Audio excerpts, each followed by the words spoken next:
छत्रपति शिवाजी महाराज की जयंती मनाएंगे।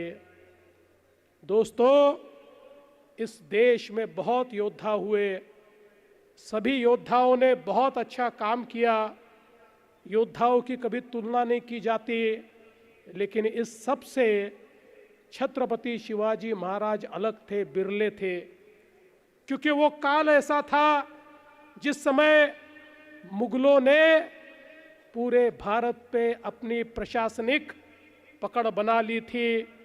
इधर नॉर्थ में मुगल थे, उधर दक्खन में कई आदिल शाह था, कई कुतुब शाह था, कई निजाम शाह था। एक प्रकार से चारों ओर से महाराष्ट्र तो घिरा था और पूरा देश भी घिरा हुआ था। और कई सालों तक लड़ते लड़ते हमारे कई रणबांकुरे थक गए और उनमें से कई लोगों ने मुगलों के साथ समझौता कर लिया कि हमारी जनता को आप मत सताइए, हम मान लेते हैं कि आप हमारे नेता हैं, आप हमारे राजा हैं, हम आपको चौथाई देंगे और हमारा राज चलता रहेगा।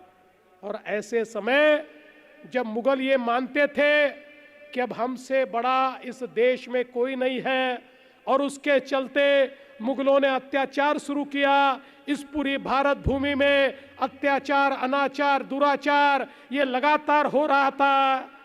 ऐसे समय आई जिजाऊ माँ साहब ने छत्रपति शिवाजी महाराज को शिक्षा देते हुए बताया कि तुम्हें इन मुगलों के अधीन काम नहीं करना है, तो आपको राजे एक ऐसा स्वराज्य तैयार करना है जो यहाँ की जनता का राज होगा, जो रैयत का राज होगा, जो आम आदमी का राज होगा, जहाँ पर सबके साथ न्याय होगा।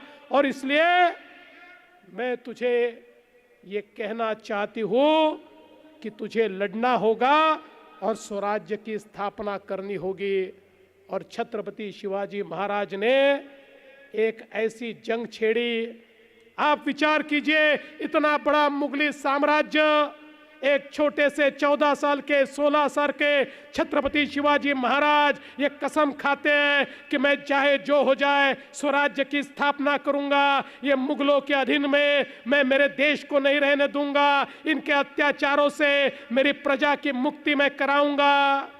और सभी लोगों को एकत्रित कर, 18 पगड़ जातियों को एकत्रित कर एक फौज ऐसी तैयार करते हैं जो सब लोग मिलकर हमारे मावड़े बनते हैं। और एक ऐसी फौज, और उस फौज को भी सीख क्या देते, उस फौज को सीख देते कि तुमको जो लड़ाई करनी है वो किसी को राजा बनाने के लिए नहीं, राजपाट किसी को देने के लिए नहीं, देव देश और धर्म की लड़ाई है, स्वभाषा की लड़ाई है, स्वराज्य की लड़ाई है, स्वाभिमान की लड़ाई है।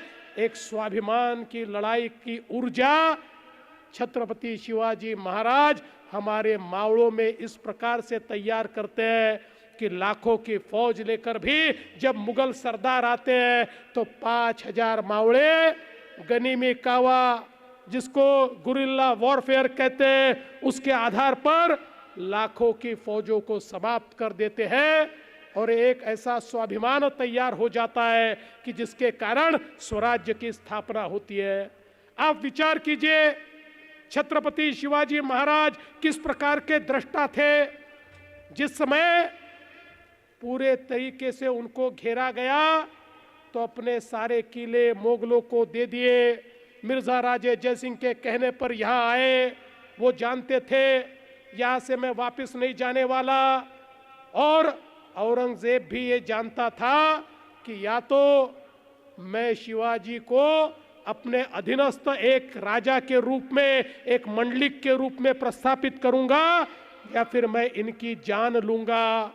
लेकिन छत्रपति शिवाजी महाराज डगमगाए नहीं, उसी स्वाभिमान के साथ उस दरबार में खड़े हुए और उन्होंने कहा, जिस प्रकार से एक राजा दूसरे राजा के साथ व्यवहार करता है, ऐसा ही व्यवहार मेरे साथ होना चाहिए। औरंगजेब ने उनको पकड़कर जेल में डाल दिया।